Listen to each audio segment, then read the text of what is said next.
Hello everyone, hello media and everyone. I know it's been tough times last 2 days. Thank you for being here.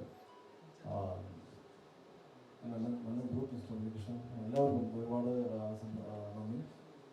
സിനിമയെക്കുറിച്ച് എന്ന് പറയുന്ന സിനിമ റിലീസായിട്ടുണ്ട്.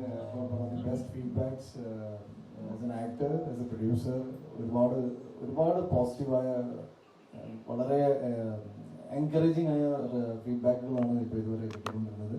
സിനിമയുടെ പെർഫോമൻസിനെ കുറിച്ച് ആണ് എന്നോട് ചോദിച്ചത്. സോ ഫിസിക്കൽ ഒരു പ്രഷറൊന്നും അധികം ഞാൻ ഫേസ് ചെയ്തില്ല. ബട്ട് അവിടെ എൻജോയ്ഡ് വാസ് ദി ജേർണി. ഇതിനൊരു ഈ കഥാപാത്രം ഒരു സ്പെഷ്യലി ഏബിൾഡ് ആയിട്ട് നിൽക്കുന്ന ഒരു കഥാപാത്രത്തിൻ്റെ ഇമോഷണൽ ഹൈസ് ആൻഡ് ലോസ് ആണ് എന്നെ ആസ് എൻ ആക്ടർ ഇതിലേക്ക് അതിൻ്റെ ഒരു എക്സൈറ്റ്മെൻറ്റ് എന്ന് വെച്ചാൽ നമ്മളെ പേടിപ്പിക്കുന്നത്, നമ്മളെ ചലഞ്ച് ചെയ്യുന്നത് എന്താണെങ്കിലും അത് ചെയ്യാനാണ് നമ്മൾ എല്ലാവരും ശ്രമിക്കാറ്. ഐ തിങ്ക് എനിക്കും എന്തെങ്കിലും അത് ഒരു കോമൺ പോയിന്റ് ആയിട്ട് ഫീൽ ചെയ്തിട്ടുണ്ടായിരുന്നു. Movie in general is A very entertaining family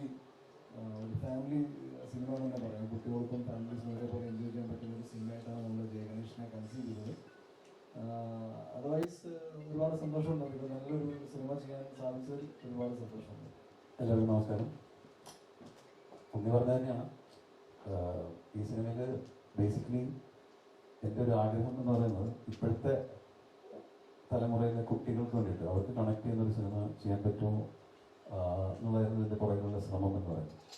അപ്പം ഇപ്പോഴത്തെ കുട്ടികളെന്ന് പറഞ്ഞാൽ അവർ കൂടുതൽ എക്സൈവിയാണ്, കൂടുതൽ ഫാസ്റ്റായിട്ടുള്ള ത്രിൽസുള്ള കഥകൾ ഇഷ്ടപ്പെടുന്ന ആൾക്കാരാണ്. അപ്പോൾ അവർക്ക് വേണ്ടി അവരുടെ ഇൻട്രസ്റ്റ് കേറ്റർ ചെയ്യുന്ന ഒരു ഫിലിം കമേഴ്ഷ്യലി വലിയ ജോണറാണ് എന്നുള്ളത് എനിക്കറിയാൻ പറ്റും. ബിക്കോസ് കുട്ടികളെന്ന് പറയുന്നത് അത്രയും വലിയൊരു എന്താ പറയുക, അത്രയും വലിയൊരു പെർസെൻറ്റേജ് ഓഫ് പോപ്പുലേഷനാണ്. പക്ഷേ അവർക്ക് വേണ്ടി അങ്ങനെ ഒരു ഫിലിം ഉണ്ടാക്കാറില്ല. അപ്പോൾ ഇതിൻ്റെ ശ്രമം അതായിരുന്നു. At the same time can be enjoyed by all age groups, all people. പക്ഷേ ഇത് ഇപ്പോൾ നമ്മൾ കേരളത്തിൽ മാത്രമാണ് ഇപ്പോൾ റിലീസ് ചെയ്തിട്ടുള്ളത്. നാളെ മുതലാണ്, ഇന്ന് മുതലാണ് ആക്ച്വലി വേൾഡ് വൈഡും ഔട്ട്സൈഡ് കേരളത്തിൽ റിലീസ് ചെയ്യുന്നത്. അപ്പോൾ കേരളത്തിലെ തിയേറ്ററുകളിൽ കുട്ടികളും കുടുംബങ്ങളും ചെറുപ്പക്കാരും എല്ലാവരും ഒരുപോലെ ആസ്വദിക്കുന്നു, ചിരിക്കുന്നു, നമ്മൾ ഉദ്ദേശിച്ച ഇമോഷൻസിനോട് റെസ്പോണ്ട് ചെയ്യുന്നു. സോ വളരെ സന്തോഷമായ ഇതുവരെ സാഹചര്യത്തിലാണ് നമ്മളെ കാണുന്നത്. Thank you. അതിൽ വേൾഡ് റെക്കോർഡൊക്കെ ഇടുന്ന പലരും ഉണ്ട്. ഇപ്പൊ ദുബൈത്തെ മലയാളികളൊക്കെ ഉണ്ട്. അങ്ങനെ ആരെങ്കിലും ഇൻസ്പയർഡ് ആണോ ഈ കഥാപാത്രത്തിന്? Thank you. ആക്ച്വലി ഞാൻ എൻ്റെ ഇൻസ്പിറേഷൻ എന്ന് പറയാൻ പറ്റില്ല. പക്ഷെ എൻ്റെ വ്യക്തി ജീവിതത്തിൽ എനിക്ക് അറിയാവുന്ന എൻ്റെ ഏറ്റവും അടുത്ത സുഹൃത്ത് Irfan. So I was raised in Ahmedabad. എൻ്റെ ക്ലാസ്മേറ്റ് ഇങ്ങനെ മെഡിക്കൽ എൻജിനീയറിംഗിൻ്റെ ഭാഗമായിട്ട് അവന് ലോവർ ബോഡി പിന്നെ വളർന്നിട്ടുണ്ടായിരുന്നില്ല. സോ ഐ ഹാവ് സീൻ ഇത്രയും ആൾക്കാർ ഏത് രീതിയിലാണ് ലൈഫിൽ അല്ലെങ്കിൽ നമ്മുടെ സൊസൈറ്റിയിൽ ഉൾപ്പെടുത്താൻ അല്ലെങ്കിൽ ഇൻക്ലൂഡ് ആവാൻ എന്തൊക്കെയാണ് അവർ ആഗ്രഹിക്കുന്നത് എനിക്ക് വ്യക്തമായിട്ട് അറിയാം. കുട്ടിക്കാലം മുതൽ അങ്ങനെ ഒരു സുഹൃത്തിനെ പരിചയമുള്ളതുകൊണ്ട് രഞ്ജിത്ത് എൻ്റെ അടുത്ത് ഫസ്റ്റ് നറേഷനിലായി ടോൾഡ് രഞ്ജിത്ത് ഇങ്ങനെയൊക്കെ ആയിരിക്കും കാര്യങ്ങൾ. And that was A very immediate reference എന്നെ സംബന്ധിച്ച്. മാത്രമല്ല ബട്ട് ഞങ്ങൾ ഒരുപാട് വർഷങ്ങളായിട്ട് മീറ്റ് ചെയ്തിട്ടുണ്ടായിരുന്നില്ല. ബട്ട് ആ ചെറിയ പ്രായത്തിൽ തന്നെ എനിക്ക് അറിയാമായിരുന്നു ലൈക്ക് ഒരിക്കലും ഭിന്നശേഷിപ്പെടുന്ന ആൾക്കാരെ ഒരിക്കലും ഇങ്ങനെ മാറി നിൽക്കാൻ ആഗ്രഹിക്കുന്നില്ല. മാത്രമല്ല നമ്മൾ ആസ് എ സൊസൈറ്റി സിമ്പത്തൈസ് ചെയ്ത് കഴിഞ്ഞാൽ അവർക്ക് ഒട്ടും താല്പര്യമില്ല എന്നാണ് ഞാൻ മനസ്സിലാക്കിയത്. They don't want to be treated separately. അതൊരു ഡേ ആൻഡ് ഡേ റിമൈൻഡർ പോലെയാണ്. നിങ്ങൾ ഇങ്ങനെ ആയതുകൊണ്ട് ഞങ്ങൾ നിങ്ങളോടൊരു സഹതാപം അല്ലെങ്കിൽ സിമ്പതി കാണിക്കുന്നത്. സോ അത്രയും കാര്യങ്ങൾ ഈ സ്ക്രിപ്റ്റ് അല്ലെങ്കിൽ നറേഷൻ സമയത്ത് എനിക്ക് ഭയങ്കര ഗുണം ചെയ്തിട്ടുണ്ടായിരുന്നു. എന്നാൽ ഇത് എൻ്റെതായ ഒരു വേർഷനാണ്. ഗണേഷ് ഒരു വ്യക്തിയുടെ ഒരു റിപ്രസെൻറ്റേഷൻ, ഫിസിക്കൽ റിപ്രസെൻറ്റേഷൻ അല്ല. അപ്പോൾ ഇമോഷണലി യെസ്, ഒരുപാട് പേർക്ക് ഈ സിനിമ കണ്ടതിന് ശേഷം സാഡ്ലി ഈ സിനിമയിലെ കഥാനായകൻ ഇങ്ങനെയാണെങ്കിലും എസ്പെഷ്യലി ഏബിൾഡ് ആയ വ്യക്തിയെ കാണിക്കും. പക്ഷെ അവർക്ക് നമ്മുടെ ഐ തിങ്ക് ദുബായിൽ പിന്നെയും there are ഫെസിലിറ്റീസ്. പക്ഷെ നാട്ടിൽ അല്ലെങ്കിൽ ഇന്ത്യയിൽ മുഴുവൻ അങ്ങനെ ഒരു ഡിസൈൻ ഇല്ല. കാര്യം വി ക്യാൻ അക്കോമഡേറ്റ് ഒരു തിയേറ്ററിൽ പോയി ആ സിനിമ. ഇപ്പം ഇനിയിപ്പോൾ എൻ്റെ ഈ സിനിമ ഡെഫിനറ്റ്ലി OTT പ്ലാറ്റ്ഫോമിലൊക്കെ വരുമ്പോഴായിരിക്കും അവർക്ക് കൂടുതൽ ആസ്വദിക്കാനും പറ്റുക. ആൻഡ് ആക്ച്വലി ആർക്കും വേണ്ടിയാണ് നമ്മൾ ഈ സിനിമ ഡെഡിക്കേറ്റ് ചെയ്ത് അവർ ഏറ്റവും അവസാനമാണ് ഈ സിനിമ കാണാൻ പോകുന്നത്. But again I am still fine because അങ്ങനത്തെ ഒരു സിനിമ ത്രൂ ഔട്ട് ഒരു നായകനായിട്ടൊരു നായകനെ ഇങ്ങനെ ആരും കാണിച്ചിട്ടില്ല. ഒന്ന സിനിമകളെല്ലാം എപ്പോഴും ഒരു പാത്തോ വേർഷൻ ഉണ്ടാവും. This is more of a real life super hero എന്ന രീതിയിൽ തന്നെയാണ് കാണിച്ചേക്കുന്നത്. ഈ സൂപ്പർ ഹീറോ എന്ന് പറയുമ്പോഴും it's not flying and all, അങ്ങനത്തെ ഒരു സൂപ്പർ ഹീറോ അല്ല. ഒരു ഒരു ഇമോഷണലി ഒരു വ്യക്തി എന്തൊക്കെ ചെയ്യാൻ പറ്റും, ഏത് ലെവലിലെ ഒരു അവന്റെ ലിമിറ്റേഷൻസ് ക്രോസ് ചെയ്തിട്ട് ഒരു അവസ്ഥ ഉണ്ടല്ലോ, ആ സെൻസിൽ എല്ലാവരും ഒരു സൂപ്പർ ഹീറോ ആണെന്നാണ് നമ്മൾ ഈ സിനിമയിലൂടെ പറയാൻ ആഗ്രഹിച്ചത്. That's my take. Ranjith has A definite ഒരു റെഫറൻസ് പോയിന്റ്. അതായത് എനിക്ക് റെഫറൻസ് പോയിന്റ് എന്ന് പറഞ്ഞാൽ പല കഥകളൊക്കെ സംഭവിക്കുന്നത് ആക്ച്വലി കഥ കുറേ വർഷം മുമ്പ് ആലോചിച്ചതാണ്. അതിൽ കോർ ആശയം എന്ന് പറയുന്നത്. അപ്പോൾ അതിൽ നല്ലൊരു കമേഴ്ഷ്യൽ സിനിമയ്ക്ക് നല്ലൊരു എലമെന്റ്സ് തന്നുകൊണ്ടിരുന്നു. പക്ഷെ എന്നാലും അതിലെന്തോ നമുക്ക് ചെയ്യാൻ എക്സൈറ്റ്മെന്റ് കുറവ് ഫീൽ ചെയ്തു.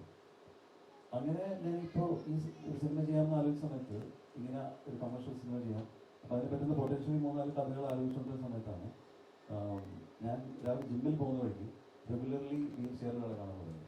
അപ്പോൾ അയാൾ എന്തോ ആ ടൈമിൽ തന്നെ ഇങ്ങോട്ട് പോകാം. അപ്പോൾ അയാൾ നമ്മൾ സാധാരണ നമ്മുടെ നാട്ടിൽ കാണുന്ന ആളെ പോലെ അങ്ങനെ ഡിപ്രസ്ഡ് ആയിട്ട് ആളല്ല. ഭയങ്കര ഹാൻഡ്സമാണ്, ഭയങ്കര സ്മാർട്ടാണ്, ഭയങ്കര സോഷ്യലാണ്. അത് ഭയങ്കര സോഷ്യൽ ജീവിതമുണ്ട്. ഡെയിലി നമുക്ക് കാണാം ആളുകളെല്ലാം സംസാരിക്കും, ഇൻട്രാക്ട് ചെയ്യും. അദ്ദേഹത്തിന് ഭയങ്കര ഹാപ്പിയാണ് അയാൾ.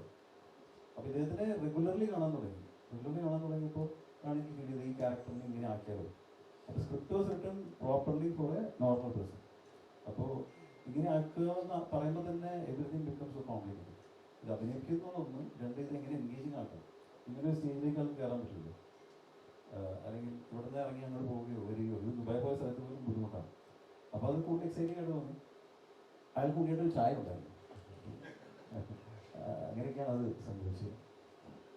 ഈ സിനിമയുടെ ഈ ടൈറ്റിലും സിനിമയ്ക്കകത്ത് പറയുന്ന കഥകളിലൊക്കെ രാഷ്ട്രീയ കഥാപതി കാലഘട്ടം കൂടെയാണ്. അവിടെയാണ് ജയ് ഗണേഷ് എന്ന ഇലക്ഷൻ കാലത്ത് പേര് സിനിമ വരുന്നത്.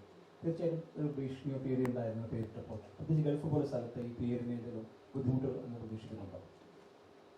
പിന്നെ ഞാൻ പേരിട്ട് ഒരുപാട് മുമ്പ് ഞാൻ ഈ ടൈറ്റിൽ എന്താ വെച്ചാൽ ഇതിപ്പം ഈ ഗണേഷനാണ് ഉണ്ണിയുടെ ക്യാരക്ടറിൻ്റെ പേര്. അയാൾക്ക് ഒരുപാട് കാര്യങ്ങൾ ചെയ്യാൻ പറ്റില്ല. അപ്പോൾ അയാൾ ഒരു ക്രിയേറ്ററാണ്, അയാൾ ആർട്ടിസ്റ്റാണ്, അയാൾ ഡിജിറ്റൽ ആർട്ടിസ്റ്റാണ്, ക്രിയേറ്റീവ് ആർട്ടിസ്റ്റാണ്. അയാൾ സൃഷ്ടിച്ച ഒരു കഥാപാത്രമാണ് ജയ് ഗണേഷ് എന്ന് പറയുന്നത്. അതൊരു കാർട്ടൂൺ കഥാപാത്രമാണ്. It's like A fiction.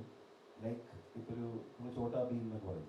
അപ്പോൾ ചോട്ടാ ഭീമിന് എനിക്ക് തോന്നുന്നു ലഡു കഴിക്കുമ്പോഴാണ് പവർ കിട്ടുന്നത്. ഗണേഷിൻ്റെ കഥയിൽ ജയ് ഗണേഷിന് പവർ കിട്ടുന്നത് വെള്ളത്തിൽ നിന്നാണ്. അത് അയാളുടെ ജീവിതവുമായിട്ടും ബന്ധമുണ്ട്. കാരണം ഇദ്ദേഹം ഇതുപോലുള്ള ആളുകൾക്ക് വാട്ടർ തെറാപ്പി എന്ന് പറയുന്ന സംഭവമുണ്ട്. അപ്പോൾ ഒരു സ്വിമ്മിംഗ് പൂളിലൊക്കെ പോകുമ്പോഴാണ് ഇവർ കാല് കുറച്ച് മൂവി എന്നൊക്കെ ഫീൽ ചെയ്യും, അവർ കുറച്ച് നോർമലാണെന്ന് ഫീൽ ചെയ്ത് വെള്ളത്തിലാണ്. അപ്പോൾ അങ്ങനെ കണക്ഷൻ കൂടെ ഉണ്ട്. അപ്പോൾ ഇത് ശരിക്കും പറഞ്ഞാൽ ഞാൻ ഈ വീൽ ചെയറിൽ പോകുന്ന ആളെ കണ്ടിട്ട് ഇത് ആ രീതിയിൽ ആലോചിച്ച് നോക്കി, ഇത് വർക്കൗട്ട് ആണെന്ന് തോന്നി. ഈ ജയഗണേഷിന് ടൈറ്റിൽ എനിക്ക് പെട്ടെന്ന് തന്നെ കിട്ടി. ഇത് ഭയങ്കര കമേഴ്ഷ്യൽ ആയിട്ടുള്ള ഭയങ്കര ഇൻട്രസ്റ്റിംഗ് ടൈറ്റിലാണ്. അത് രജിസ്റ്റർ ചെയ്തതിന് ശേഷം നമ്മളതിന് മീറ്റ് ചെയ്തു. പക്ഷേ അതിന് തുടർന്നുണ്ടായിട്ടുള്ള ഒരു വിവാദമൊക്കെ ഉണ്ടായിരുന്നു. പക്ഷെ അതിന് വിവാദം ഉണ്ടാക്കിയതിനൊന്നും കുറ്റം പറയാൻ പറ്റില്ല. കാര്യം അതിൻ്റെ ടൈമിൽ അങ്ങനെ എത്തും. എന്താണെന്ന് വെച്ചാൽ അവർ നോക്കുമ്പോൾ ശരിയാണ്. അത് വെച്ചാൽ ഒരു കോൺട്രവേഴ്സി ഒക്കെ ഉണ്ടായ സമയത്ത് അത് കഴിഞ്ഞ് ഒരു മാസം കഴിഞ്ഞപ്പോൾ കറക്റ്റ് നമ്മളൊരു പടം അനൗൺസ് ചെയ്തു. അപ്പോൾ എനിക്ക് അവസാനം ഇത് വളരെ മുമ്പ് ഫിലിം ചേമ്പർ രജിസ്റ്റർ ചെയ്തതാണെന്ന് പറഞ്ഞിട്ട് അതിൻ്റെ സർട്ടിഫിക്കറ്റ് ബേസിൽ ഇടേണ്ടി വന്നു നമ്മുടെ ഇന്നസെൻസ് തെളിയിക്കാൻ. ബിക്കോസ് അങ്ങനെ ഒരു കോൺട്രവേഴ്സി കൊണ്ടൊന്നും സിനിമ വിജയിക്കില്ല. അങ്ങനെ പ്രത്യേക വിഭാഗത്തിലുള്ള അല്ല സിനിമ. ഒരു നടനും അങ്ങനെയല്ല. അത് എല്ലാവർക്കും ഉള്ളതായിരുന്നു. സമൂഹത്തിൽ എല്ലാവർക്കും, ലോകത്തിലെല്ലാം മനുഷ്യർക്കും ഉള്ളതായിരുന്നു. ഇപ്പോൾ സിനിമ അങ്ങനെയാണ് വളർന്നുകൊണ്ടിരിക്കുന്നത്. അതുകൊണ്ട് സെഗ്മെന്റേഷനിലൊന്നും നമ്മൾ വിശ്വസിക്കുന്നില്ല, അർത്ഥമില്ല. അപ്പോൾ ആവേശം എന്ന വലിയൊരു സിനിമ വിജയിച്ചുകൊണ്ടിരിക്കുകയാണ്. അതുപോലെ വർഷങ്ങൾക്ക് ശേഷം എന്ന് പറയുന്ന ഒരു വലിയൊരു സിനിമ വളരെ വിജയം നേടി. അതിൻ്റെ കൂടെ ഇങ്ങനെയുള്ള ഒരു സിനിമ പുറത്തിറക്കുമ്പോൾ എത്രമാത്രം ആശങ്ക എന്തെങ്കിലും ഉണ്ടായിരുന്നു, അല്ല പ്രതീക്ഷയായിരുന്നു ഇന്നത്തെ ഒരു? അതായത് നമ്മളൊരു കോമ്പറ്റീഷൻ കോഴ്സ് ഉണ്ടെങ്കിൽ പോലും ഈ പറഞ്ഞ 3 സിനിമകളും ടോട്ടലി ഡിഫറെൻ്റ് ആയിട്ടുള്ള 3 സിനിമകളാണ്. അപ്പം നമ്മുടെ പഴയ വിഷുക്കാലത്ത് ഓണക്കാലത്തൊക്കെ 4-5 സിനിമകൾ വന്ന് 5 വിജയിച്ചൊരു കാലഘട്ടമുണ്ട്. അപ്പോൾ നമ്മളെ സംബന്ധിച്ച് നമ്മുടെ ഒരു ഓഡിയൻസും ഡിഫറെൻ്റ് ആണ്. അതുകൊണ്ട് തന്നെ ഏറ്റവും ബേസിക്കലി ഇത് ഒരു കുട്ടികൾക്കും ഫാമിലിക്കൊക്കെ ഒരു വെക്കേഷൻ സമയത്ത് വന്ന് കാണാൻ പറ്റുന്ന ഒരു ഫിലിം. അപ്പോൾ അതുകൊണ്ട് തന്നെ ഈ ഡേറ്റ് ഭയങ്കര ഐഡിയ ആയിരുന്നു. പിന്നെ ഈ ഡേറ്റൊക്കെ നമ്മൾ തീരുമാനിക്കുന്നത് കുറേ മുന്നെയാണ്, ഡിസംബറിലേക്ക് തീരുമാനിക്കുന്നത്. അപ്പോൾ എനിക്ക് തോന്നുന്നു ആടുജീവിതം കൂടെ ഡെറിവേറ്റ്. അപ്പം ഏത് സിനിമ കൂടെ ഉണ്ടെന്ന് ആലോചിച്ചിട്ട് നമുക്ക് ഡേറ്റ് ഫിക്സ് ചെയ്യാൻ പറ്റില്ല. കാരണം അതൊക്കെ മാറി മറിഞ്ഞു പോരാ. പിന്നെ ultimately I believe there is a destiny to a film. നമുക്ക് അറിയുന്നത് ഇഷ്ടപ്പെടാനൊന്നും പറ്റില്ല. അപ്പോൾ നമ്മളെ പരിപാടി ചെയ്യാം and hope for the best. പക്ഷെ 2024 എടുത്ത് നോക്കുമ്പോൾ മലയാള സിനിമ പാൻ ഇന്ത്യ ലെവലിൽ ശ്രദ്ധിക്കപ്പെടുന്നു. അത്തരത്തിൽ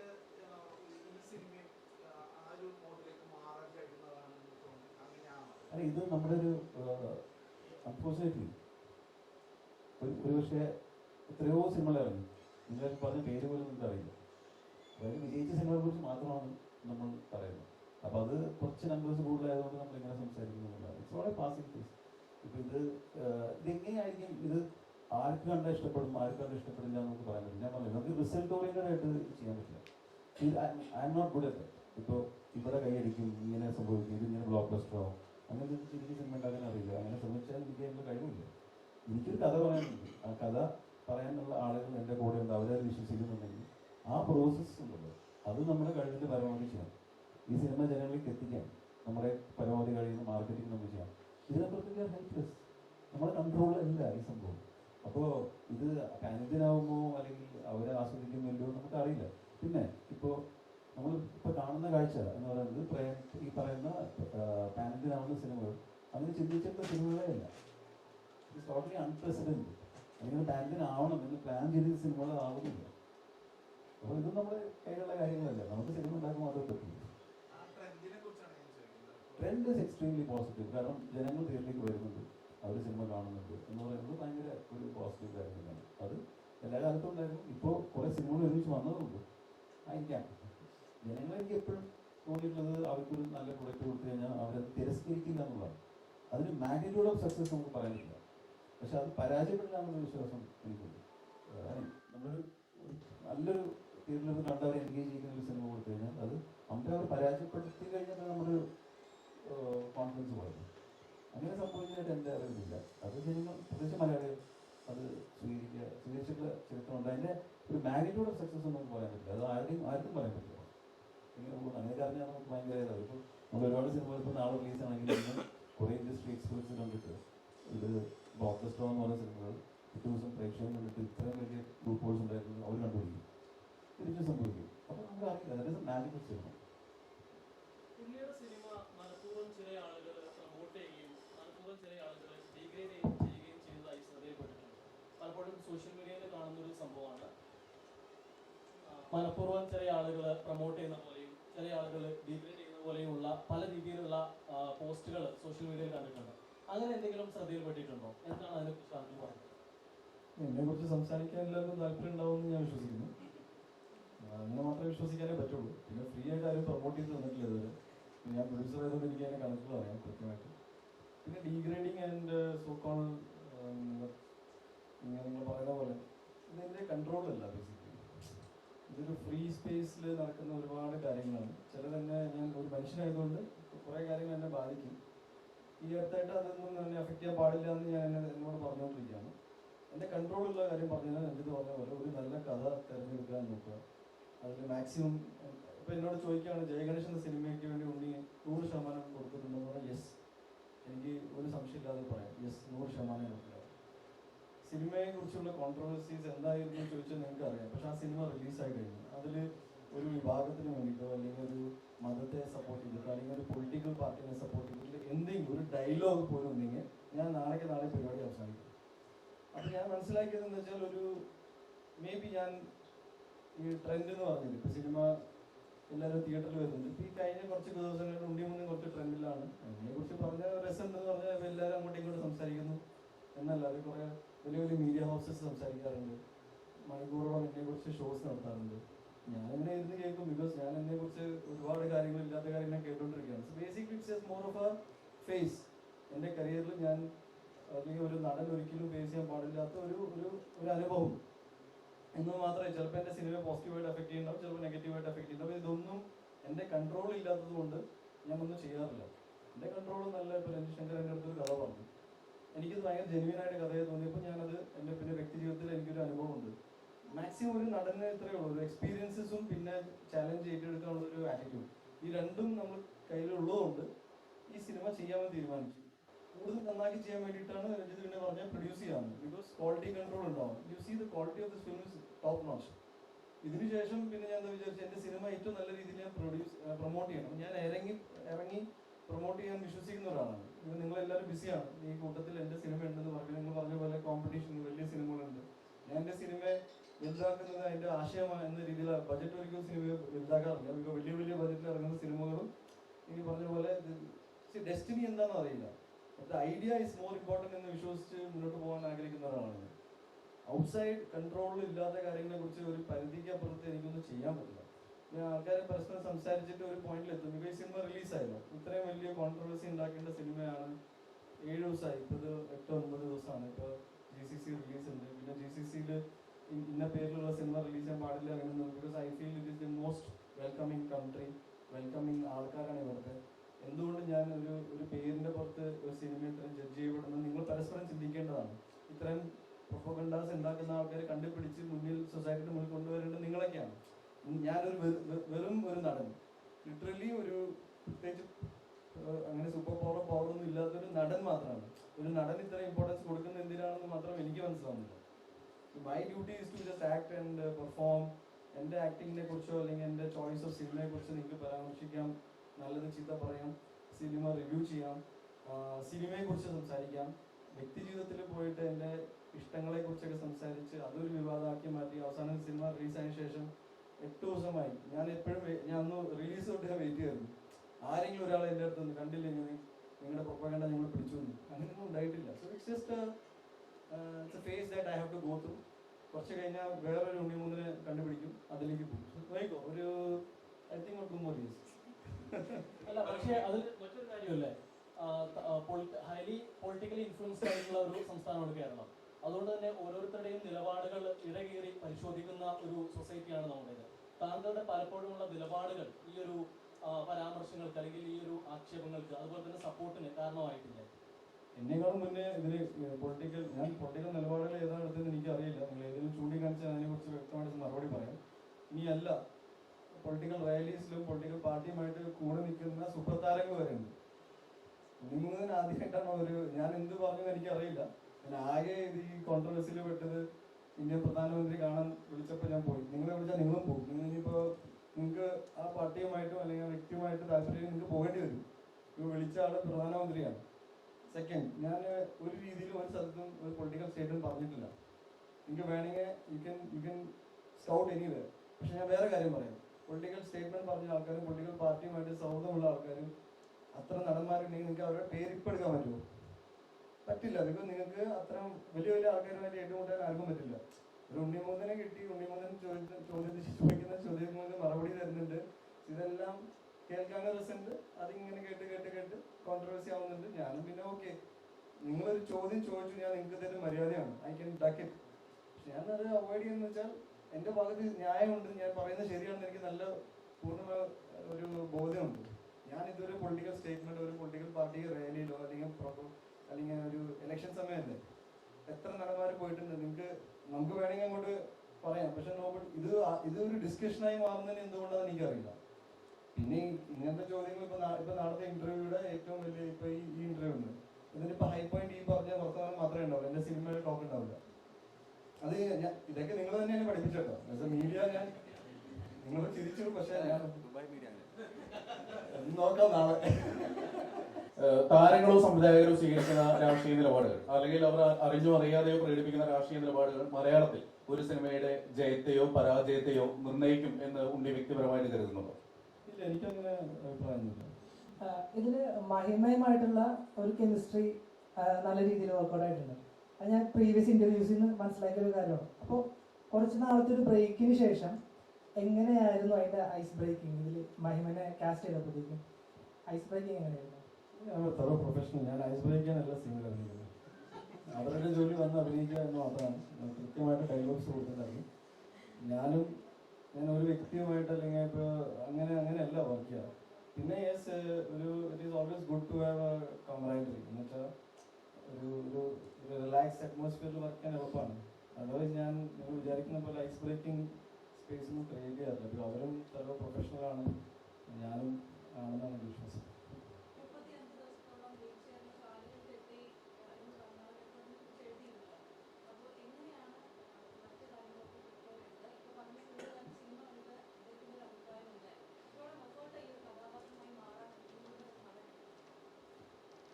ഐ ഫീൽ ഞാനൊരു സിനിമ അപ്രോച്ച് ചെയ്യുന്നത് ഞാൻ ഇത്ര കഷ്ടപ്പാട് അനുഭവിച്ചു എന്ന് പറയാൻ ആഗ്രഹിക്കുന്നില്ല. Because the day I heard and agreed, എനിക്ക് അറിയാമായിരുന്നു ഞാൻ ഇങ്ങനെയൊക്കെ എന്തെങ്കിലുമൊക്കെ രീതിയിൽ എഫേർട്ട് എടുക്കേണ്ടി വരും. കഷ്ടപ്പാടല്ല, അതൊരു എക്സ്പീരിയൻസ് ആണ് എന്നെ സംബന്ധിച്ച്. ബിക്കോസ് ഇനി അത് ഒരിക്കലും ചെയ്യേണ്ടി വരില്ല. ഞാൻ സുമേധ അങ്ങനത്തെ ഒരു അവസ്ഥയിൽ ഞാൻ പോകാൻ ആഗ്രഹിക്കുന്നില്ല. So it is not something that അയ്യോ ഭയങ്കര ബുദ്ധിമുട്ടായിരുന്നു എന്ന രീതിയിലല്ല ഞാൻ കാണുന്നത്. അതൊരു വല്ലാത്തൊരു അനുഭവമായിരുന്നു. അത് എൻ്റെ ലൈഫിനെ, ഞാൻ ഈ സിനിമയ്ക്ക് ശേഷം ഞാനിപ്പോൾ 12 വർഷമായി സിനിമയിൽ അഭിനയിക്കുന്നു. You don't every day say that ഒരു സിനിമ ചെയ്തതുകൊണ്ട് ഒരു വ്യക്തി എന്ന നിലയിൽ എന്നിൽ മാറ്റമുണ്ടായെന്ന് ഞാൻ പറഞ്ഞിട്ടില്ല. ഞാൻ ഈ സിനിമയ്ക്ക് ശേഷം പറഞ്ഞത് എന്തുകൊണ്ടാന്ന് വെച്ചാൽ ജെനുവിൻലി എനിക്ക് തോന്നി ഞാൻ എത്രത്തോളം ബ്ലെസ്ഡ് ആണെന്നും നമ്മൾ എത്രത്തോളം ബ്ലെസ്ഡ് ആണെന്നും. ഒരു സിനിമ ചെയ്യേണ്ടി വന്നു എനിക്ക് ലൈഫിൻ്റെ ഈ സമൂഹത്തിൽ ഇത്രയും ഇൻഫ്ലുവൻസ് ആയി നിൽക്കുന്ന, ഇപ്പോൾ പറഞ്ഞു സ്പെഷ്യലി ഏബിൾഡ് ആൾക്കാരാണ്, അച്ചീവ് സോ മച്ച് ഉണ്ടായി. പക്ഷെ ഞാനൊരു സിനിമ ചെയ്തപ്പോഴാണ് റിയലൈസ് ചെയ്തത് ഞാൻ ഇവരുടെ ഒരു മിസ്സിങ് ഫീൽ ചെയ്തില്ല. എനിക്ക് എൻ്റെ ലൈഫിൽ ഞാൻ മുന്നിൽ കൂടെ നടന്നു പോയ ആൾക്കാരെ ഞാൻ ശ്രദ്ധിച്ചിട്ടില്ല, അവരുടെ പേഴ്സ്പെക്റ്റീവ് എനിക്ക് അറിയില്ല. And this movie help me that way. ഞാൻ കുറച്ചും കൂടി എംപത്തറ്റിക് ആണ് ലൈഫിനെ. ഇപ്പം ഞാൻ പറഞ്ഞില്ല, ഇപ്പം ഞാൻ ഇരയായി എന്ന രീതിയിലാണുള്ള ചോദ്യം വന്നത്. എനിക്ക് ഒന്നുമില്ല, ബിക്കോസ് ലൈഫിൽ എല്ലാം ഓക്കെ ആണെന്ന് ഞാൻ വിശ്വസിക്കാൻ തുടങ്ങി. ബിക്കോസ് എൻ്റെ കൈയും കാലും എൻ്റെ ശരീരം ഓക്കെ ആകുന്നതോളം എല്ലാം ഓക്കെ ആണ്. പിന്നെ ഈ ചില്ലറ കോൺട്രവേഴ്സിയും കാര്യങ്ങളൊന്നും ബാധിക്കുന്നില്ല. അതേപോലെ തന്നെ സക്സസും ഫെയിലിയർ ഹാൻഡിൽ ചെയ്യാനുള്ളൊരു പക്വത, ഇത് എല്ലാം ഒരു സിനിമ, ഒരു കഥാപാത്രത്തിന്റെ ഇമ്പാക്റ്റ് ആണോ. So I have to be very honest and I told him സിനിമ release thank you for the film. Because അതിന്റെ മുകളിൽ പിന്നെ ഒന്നുമില്ല. Sometimes you have to think that way എന്ന് എനിക്ക് തോന്നിയിട്ടുണ്ട്. പിന്നെ yes, I won't say it was easy, പക്ഷേ it was a hell of an experience. ഒരുപാട് സന്തോഷമുണ്ട് ഇത്രയും ഒരു സിനിമ ചെയ്യാൻ സാധിച്ചതും. ഈ സിനിമ, ഈ കഥാപാത്രം എല്ലാവരെയും ഇൻസ്പയർ ചെയ്തു അല്ലെങ്കിൽ മോട്ടിവേറ്റ് ചെയ്തു എന്നൊക്കെ ഫീഡ്ബാക്കുകൾ വരുമ്പോൾ ഞാനത് കേൾക്കാൻ വേണ്ടി തന്നെയാണ് ഈ സിനിമ ചെയ്തത്. ഈ സിനിമ എല്ലാ ഏജ് ഗ്രൂപ്പിനെ ടാർഗറ്റ് ചെയ്തിട്ടുള്ള എടുത്ത സിനിമയാണ്. അതുകൊണ്ട് തന്നെ April 11 ഇപ്പോൾ ഈ സമയം മോസ്റ്റ് എന്താ പറയുക ആപ്റ്റ് ഒരു സിനിമയ്ക്ക് റിലീസ്. വലിയ സിനിമകൾ, ചെറിയ സിനിമകളല്ല, ഇറ്റ് ഈസ് ഒരു സിനിമയ്ക്ക് മിനിമം എന്ത് ചെയ്ത് കൊടുക്കാൻ പറ്റും അത് ചെയ്യാൻ നമ്മൾ ശ്രമിച്ചിട്ടുണ്ടായിരുന്നു. എൻ്റെ ആഗ്രഹം വലിയ കാര്യങ്ങൾ ചെയ്യുന്നു. എൻ്റെ കപ്പാസിറ്റിയുടെ ഉള്ളിൽ നിന്നിട്ട് I think I have done a very good film which I'm very proud of. നിങ്ങളും ഇനി വരാൻ പോകുന്ന ദിവസങ്ങൾ ഇവിടെ കാണുമ്പോൾ you will understand what I'm trying to resonate. Irfan ഇല്ല, ഇർഫാൻ ഇനി 19 മുതലാണ് കാണാൻ പോകുന്നത്. Because Gujarat and rest of India is from there. ഞാനിപ്പോൾ അവന് പോസ്റ്റർ അയച്ചു കൊടുത്ത് വന്നു. 16 വർഷമാണ്, 16 വർഷത്തെ കാത്തിരിപ്പിൽ ചോദിച്ചു ഇൻഡസ്ട്രി ചെയ്ത നീതികളെല്ലാം ഉയർന്നിരുന്നത്. പുള്ളി പറഞ്ഞ മറുപടി, പക്ഷെ ഞാൻ അസിസ്റ്റന്റ് ആയിരുന്നു, പക്ഷെ ഇതൊന്നും ഇല്ലാതെ ബുദ്ധിമുട്ടറിയാനും അവസാനം പറഞ്ഞു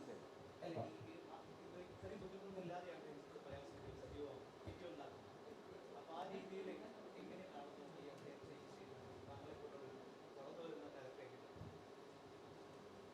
ക്രിസ്ത്യനോടൊക്കെ എനിക്ക് ആദ്യം മുതലേ ഭയങ്കരമായിട്ടുള്ള റെസ്പെക്റ്റാണ്. Like that is entirely different kind of school of film making. ഞാൻ കുറേ കൂടെ ഇത് ഒരു ടീം എഫേർട്ട് എന്ന രീതിയിലാണ് ഞാനിതിനെ കാണുന്നത്. ഞാൻ മുങ്ങി വരുന്നു, so I take this point of view, ഒരു സിനിമോട്ടോഗ്രാഫർ വരുന്നു അതിൻ്റെ പോയിന്റ് ഓഫ് വ്യൂ. ഇപ്പോൾ പാസഞ്ചർ എന്ന സിനിമ ചെയ്യുമ്പോൾ എനിക്ക് അറിയാമായിരുന്ന കാര്യം എനിക്കൊന്നും അറിയില്ല എന്നുള്ളതാണ്. ഇപ്പോഴും സത്യസന്ധമായി അത് തന്നെയാണ് ഞാൻ വിശ്വസിക്കുന്നത്. കാരണം അത് എത്ര കാലം കഴിഞ്ഞാൽ അങ്ങനെ തന്നെ ഒരു സിനിമേനെ അങ്ങനെ സമീപിക്കുന്നതാണ് എനിക്കിഷ്ടം. അതായത് അത് എങ്ങനെ മേക്ക് ചെയ്യും. ഇപ്പോൾ ഈ കഥ എങ്ങനെ മേക്ക് ചെയ്യും എനിക്ക് അറിയില്ല. എങ്ങനെയാണ് ഇപ്പോൾ സംഗീതം എന്ന് പറഞ്ഞ സിനിമയാണ് ചെയ്തത്, അതെങ്ങനെ മേക്ക് ചെയ്യുന്നത് നമുക്ക് അറിയില്ല. അത് അങ്ങനെ സിനിമയാണെന്ന് ആരും ചെയ്തിട്ടില്ല. എന്നാലേ നമുക്കത് പറയാൻ പറ്റില്ല. എല്ലാ സിനിമയും അങ്ങനെയാണെന്നില്ല, ഞാൻ ചെയ്ത മിക്കവാറും സിനിമ തന്നെ.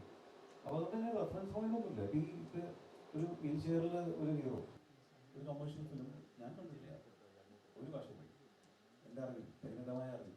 അപ്പോൾ ഇതിനൊന്നും റെഫറൻസ് പോയിന്റ് നമുക്കത് കണ്ട് നമുക്ക് ചെയ്യാൻ പറ്റില്ല, ഇത് പഠിച്ച് ചെയ്യാൻ പറ്റില്ല. അപ്പോൾ നമുക്ക് എക്സ്പെക്ട് ചെയ്യാൻ പറ്റുന്നത് നമുക്കൊരു നല്ല ടീമിനെ ഉണ്ടാക്കാൻ നോക്കുക, ആ ടീമിനെ ഇൻവോൾവ് ചെയ്യാൻ ശ്രമിക്കുക. എനിക്ക് തോന്നിയിട്ടുള്ള ഒരു സംവിധായകന് വേണ്ട ഏറ്റവും ഇമ്പോർട്ടൻ്റ് ഓർഗൻ എന്ന് പറയുന്നത് ശരിയാണ്. അപ്പോൾ ഒരാൾ പറയുന്നത് കേൾക്കുകയും അത് ശരിയാണെങ്കിൽ അവസാന നിമിഷം വരെ നമ്മൾ ഉൾപ്പെടുത്താൻ തയ്യാറാവുകയും അത് ശരിയല്ലെങ്കിൽ അയാളെ വേദനിപ്പിക്കാതെ പറഞ്ഞ് മനസ്സിലാക്കാൻ നമുക്ക് പറ്റണം. ആ രീതിയിൽ അവർ ഇൻവോൾവ് ചെയ്യിപ്പിച്ചാൽ മാത്രമേ അവർ കൂടുതൽ സജഷൻ വരിക. എനിക്കിത് ഭയങ്കര ക്രിയേറ്റീവായിട്ടൊരു പ്രോസസ്സാണ്. അതായത് ഇപ്പോൾ എഴുത്ത് അതൊരു ലെവൽ മാത്രമാണ്. എഴുതിയ ഒരു സ്ക്രിപ്റ്റ് അതുപോലെ ഷൂട്ട് ചെയ്ത് അതുപോലെ എഡിറ്റ് ചെയ്ത് അതുപോലെ മ്യൂസിക് ചെയ്ത് വെച്ചിട്ടുണ്ടെങ്കിൽ ഭയങ്കര എനിക്കൊരു മെക്കാനിക്കൽ പ്രോസസ്സ് അങ്ങനെ ചെയ്യുന്ന ആൾക്കാരുണ്ട്.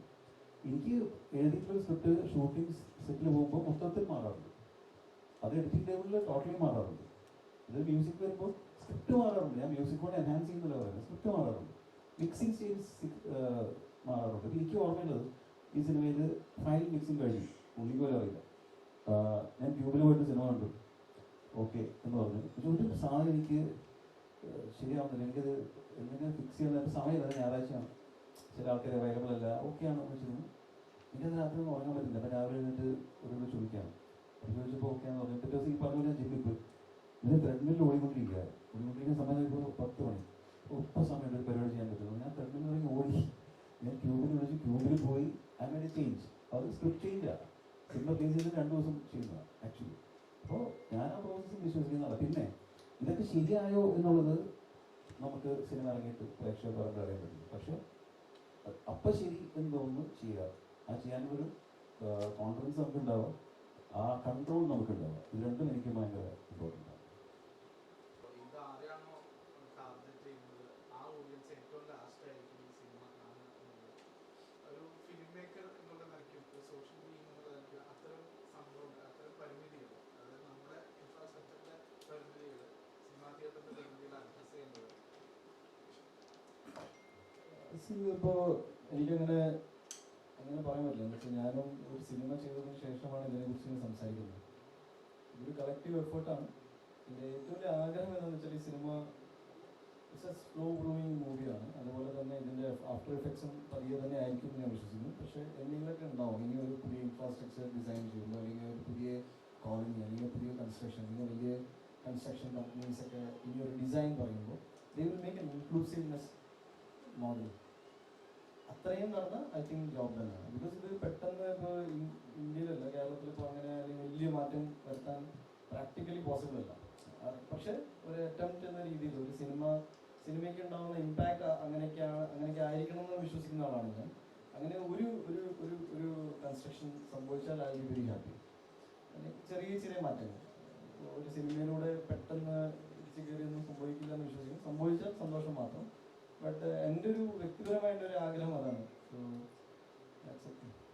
ഉണ്ണിയേട്ടാ, ഈ അടുത്ത സിനിമകൾ ചെയ്യുമല്ലോ, അപ്പോൾ എന്തായിരിക്കും ഈ പടത്തിനുള്ള ഉണ്ണിയേട്ടൻ്റെ ടേക്ക് അവേ അടുത്ത സിനിമകളിലേക്ക്? അടുത്ത സിനിമ പുതിയ എക്സ്പീരിയൻസ് ആണ്. ഞാനൊരു സിനിമ ഗെറ്റ്സ് എ ബേബി എന്നൊരു സിനിമ ചെയ്തു വെച്ചിട്ടാണ്. അതായിരിക്കും ഇമ്മീഡിയറ്റ് റിലീസ്. അതിന് ഞാനൊരു IVF ഡോക്ടറായിട്ടാണ്. സോ ഇറ്റ്സ് എ വെരി എന്താ പറയുക, സോഷ്യൽ സിനിമ ആയിട്ടാണ് ഞാനതിനെ കാണുന്നത്. ബിക്കോസ് കുട്ടികളാവാത്ത സാഹചര്യത്തിൽ ഒരു മെയിൽ പെർസ്പെക്റ്റീവിൽ കഥ പറയാൻ ശ്രമിച്ചിട്ടുണ്ട്. അത് വിനയ് ഗോവിന്ദ് ആണ് director.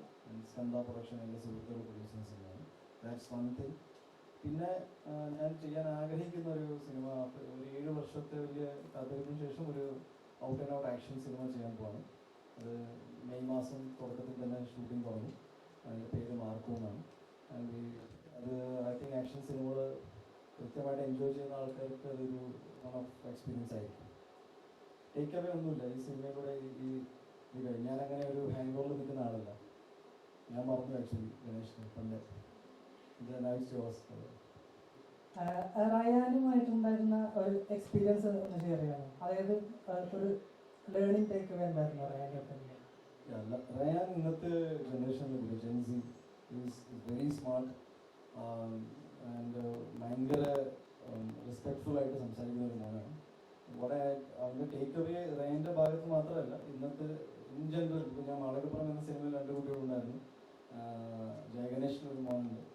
Always felt that കുട്ടികളോടൊപ്പം work ചെയ്യുമ്പോൾ ഭയങ്കര സ്പോണ്ടാനിറ്റി എക്സ്പീരിയൻസ് ചെയ്യാൻ പറ്റാറുണ്ട്. ഭയങ്കര ജെന്യൂൻ ആയ ചില റിയാക്ഷനുകൾ വരാറുണ്ട്. And their approach towards work ഭയങ്കര ഇവർക്ക് വളരെ ഷോർട്ട് അറ്റൻഷൻ സ്പാൻ വളരെ കുറവായിരിക്കും കുട്ടികൾക്ക്. ബട്ട് കിട്ടുന്ന ടൈമിൽ ഇത് ഔട്ട്പുട്ട് അവർ തരുന്നത് ഭയങ്കര രസമാണ്. പിന്നെ വർക്ക് അങ്ങനെ സ്ട്രെസ്ഫുൾ ആയിട്ട് അവർ എടുക്കാറില്ല. ഇപ്പം ഞാനിപ്പോൾ ചില സമയത്ത് ഇന്ന സീനാണ് അല്ലെങ്കിൽ ഇന്നതാണെന്ന് പറഞ്ഞിട്ട് ചില സമയത്ത് സ്ട്രെസ്ഡ് ആവാറുണ്ടായിരുന്നു. പക്ഷെ ഞാൻ റയാനെ നോക്കുമ്പോൾ എന്നെ ഡെഫിനറ്റ്ലി അവന് വർക്ക് എക്സ്പീരിയൻസ് ഇല്ല. അവൻ ചെറിയ ആഡ് ഫിലിം ചെയ്ത ആളാണ്.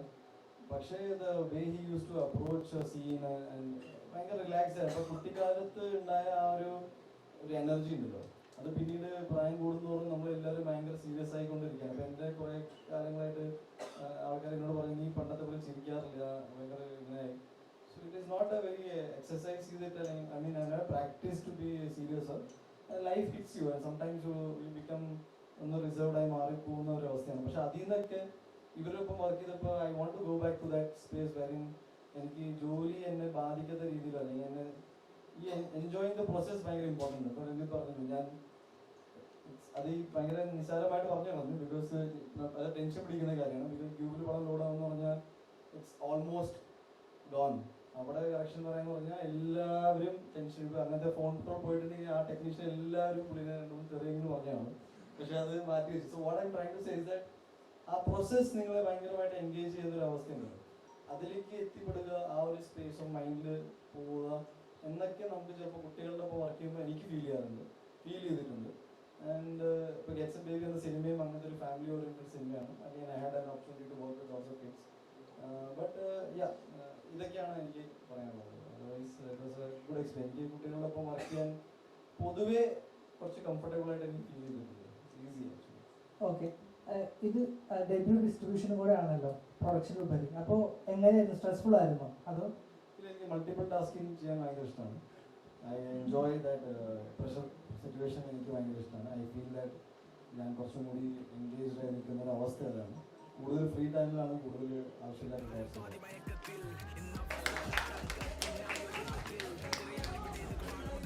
അപ്പോൾ എന്തായാലും നമുക്ക് ആ കേക്ക് കട്ടിങ്ങിലേക്ക് പോവാം.